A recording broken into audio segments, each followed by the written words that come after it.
어사 박문수가 하인 돌쇠를 데리고 전라도를 암행할 때 일이었습니다. 지금의 완주 지역을 걷다가 농부 몇 사람이 나누는 이야기를 우연히 엿듣게 되었답니다. 이야기의 내용인즉 소금장수, 미역장수, 생강장수 등의 장사꾼들이 자꾸 사라져버린다는 것이었습니다. 한 농부는 몸이 처참하게 망가진 시체를 강가 어디에서 보았다는 말도 하였어요.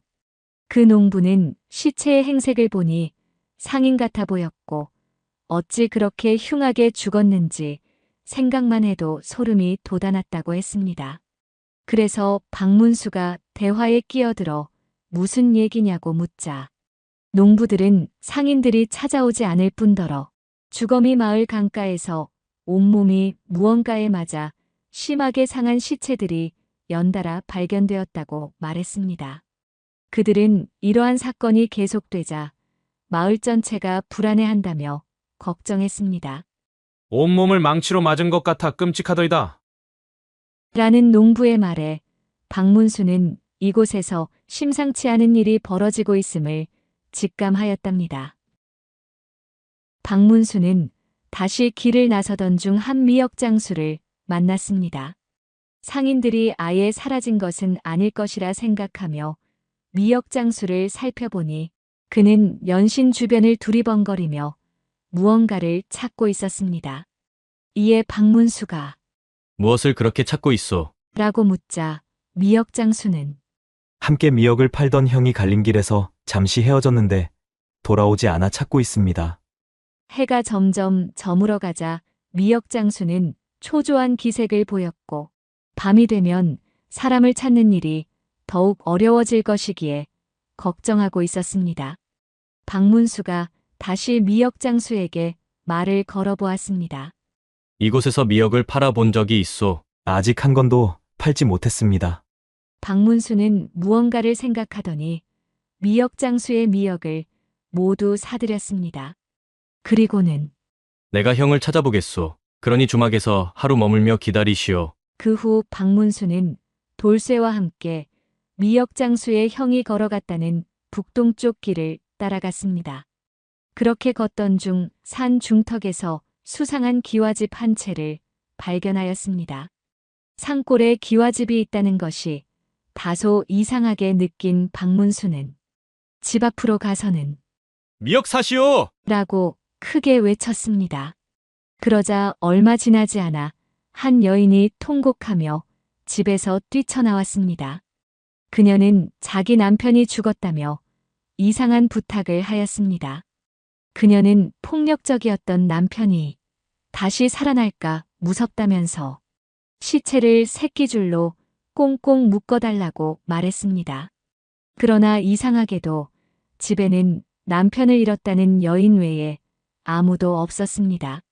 더욱이 그녀가 내민 새끼줄은 매우 부실하고 약해 보였어요.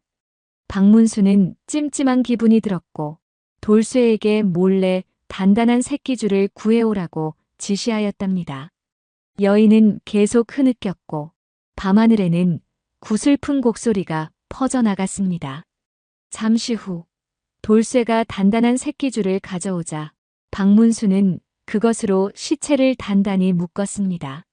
시간이 지나 밤이 깊어지자 여인은 다시 박문수에게 다가왔습니다. 그녀는 우리 집안에서는 사람이 죽으면 그날 밤 자정에 절벽에서 떨어뜨리는 관습이 있소. 그러니 시체를 절벽까지 좀 옮겨주시오. 라고 부탁하는 것이었습니다. 이에 박문수가 집안에 다른 사람은 없소. 라고 묻자 여인은 급한 일이 생겨 집안 사람들이 모두 다른 곳에 가 있는 동안 남편이 갑자기 죽었소. 라고 답했습니다.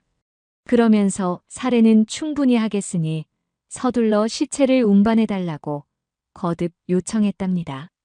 박문수는 여인의 요청대로 시체를 짊어지고 절벽을 향해 걸었습니다.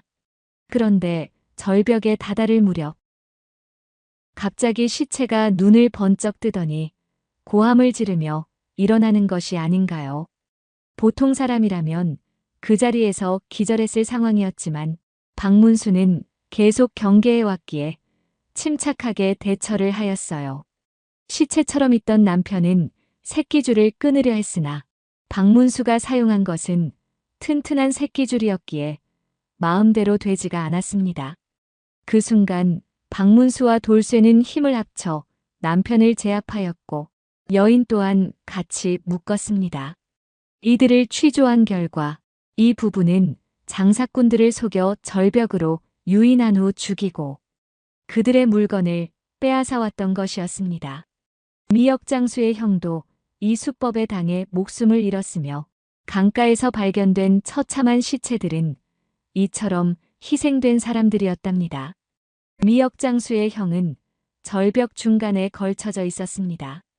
박문수가 부부의 집을 수색하자 곳간에는 소금, 미역, 생강 등 다양한 물품들이 가득 쌓여 있었고 방 안의 반다지에는 상인들에게서 빼앗은 엽전이 가득 들어 있었습니다. 결국 박문수는 이들을 관가에 넘겼으며 주막에서 기다리던 미역장수를 찾아가 위로를 해주었습니다. 미역장수는 감격하며 감사 인사를 전한 뒤 고향으로 돌아갔습니다.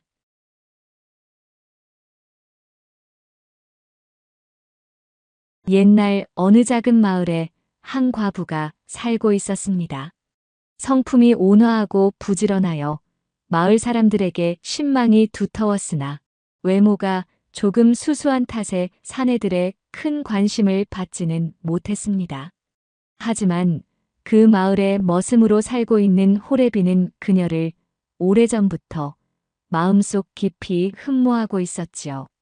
그러나 그는 가난한 머슴살이 신세인지라 감히 마음을 전할 엄두를 내지 못한 채 그저 먼발치에서 바라보며 가슴앓이를 할 뿐이었지요. 그러던 어느 날 호라비는 산에서 일하다가 우연히 향이 좋은 송이버섯을 발견했습니다. 처음에는 머슴으로 일하는 집주인에게 갖다 드릴 생각이었지만 문득 그 과부가 떠올라 마음을 바꾸어 버렸습니다. 그날 밤 그는 깊은 고민 끝에 결심을 했습니다. 과부를 기쁘게 해줄 방법을 떠올린 것이지요. 다음 날 아침 호라비는 과부의 집 근처 바구물로 향했습니다. 바구물은 얕은 우물처럼 바가지를 이용해 물을 퍼내는 곳을 말합니다. 그는 조심스럽게 송이버섯을 바구물에 던져 넣고 정자나무 위에 올라 숨어서 기다렸습니다. 잠시 후 과부가 물을 뜰어 나왔습니다. 과부가 바구물에 바가지를 담그려다 멈추고 깜짝 놀라고 말았습니다. 과부는 물속에서 둥둥 떠 있는 송이버섯을 발견하고는 이게 웬 귀한 송이버섯이지? 하늘에서 떨어졌나? 과부는 조심스레 건져 올려 향을 맡고는 기분 좋은 미소를 지었습니다. 그 모습을 본 호라비는 가슴이 벅차올랐지요. 이튿날 새벽에도 호라비는 같은 일을 반복했습니다. 이번에도 과부는 송이버섯을 발견하고 기뻐했지만 문득 이상한 생각이 들었습니다. 이게 어쩐 일이지? 어제도 그렇고 오늘도. 하지만 그는 곧 행운이라 여기고 감사의 기도를 올렸습니다. 정자나무 위에서 그 모습을 지켜보던 호라비는 과부가 자신을 향해 기도하는 것만 같아 뿌듯한 미소를 지었지요. 사흘째 되는 날 과부는 기대감을 품고 바구물을 내려다보았습니다. 그리고 역시나 또 한 번의 행운처럼 송이버섯이 떠 있는 겁니다.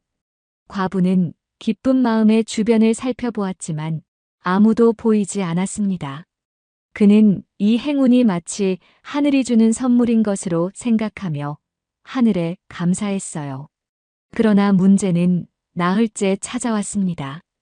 이제 더 이상 줄 송이버섯이 남아있지 않았던 것이지요. 호라비는 깊이 고민했습니다. 과부가 실망하면 어쩌나 하고 말이죠.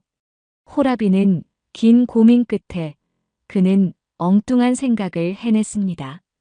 이번에는 물에 다른 것을 비추기로 한 것입니다. 다음 날 아침, 과부는 바구물로 향했습니다. 그런데 이번에는 송이버섯이 보이지 않았어요. 대신 어렴풋이 이상한 그림자가 물에 비치고 있었답니다. 호기심이 든 과부는 조리를 가져와 물속을 들여다보았어요. 그런데 물속에 비친 나무에 사람 그림자가 보여 나무 위를 올려다보았어요. 아니, 누구세요? 정체를 들킨 호라비는 부끄러움에 얼굴이 붉어졌습니다. 그리고 더 이상 숨길 수 없다는 듯 모든 사실을 털어놓았습니다. 사실은 내가 몰래 송이버섯을 넣어두었소. 당신이 기뻐하는 걸 보고 싶어서. 과부는 처음엔 당황했지만 호라비의 진심을 알고는 마음이 따뜻해졌습니다. 그리고 용기를 내어 말했습니다. 그동안 날 위해 그렇게 했다는 것이오? 참 고마운 분이시네요. 호라비는 용기를 내어 속삭였습니다. 사실은 오래전부터 당신을 사모했소. 혹시 나와 함께 할 수 있겠소? 과부는 처음에는 수줍어했지만 결국 호라비의 고백을 받아들였습니다. 그 후 두 사람은 혼인하여 서로를 의지하며 행복하게 살았습니다.